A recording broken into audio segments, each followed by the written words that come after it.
Баштандық.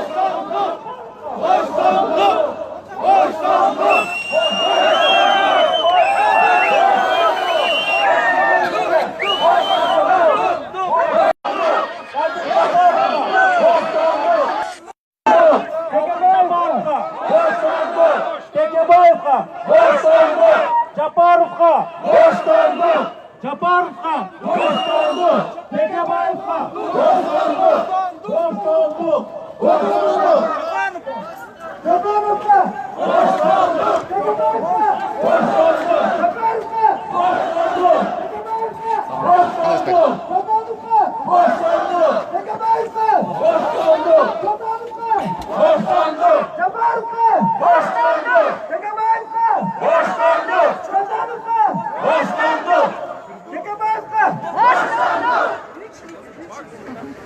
Айзат эже, келіңіз, қалыстық сөзіңізді ұланта беріңіз.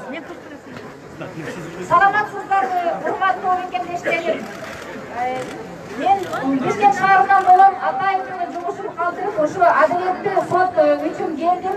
Бүгін мына Қырғызстанның шыған жігіті абақта отырады. Демократия деген эмне? Қандай түшүнөсүздөр демократияны? Демократия деген бұл адамдын укуктары тебеленбегени.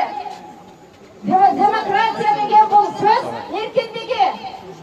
Адамдын укугун тебелебесин соттор. Биз бул жерде чогулуп отурабыз. Жапаровго эркиндик тилеп, Текебаев, Чотуновдорго. Эгер сот өзү негизи Кудайдын жердеги элчиси деп коет. Соттор Кудайдан корксо, бүгүн Жапаровду, Текебаевду, Чотуновду чыгарат.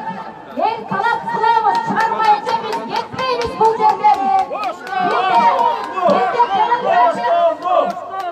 Bizde demokrasiya çok. Demokrasiya bolganda bunday çıgan insanlardı özüne opponentlep, bilip karma oturmak emez.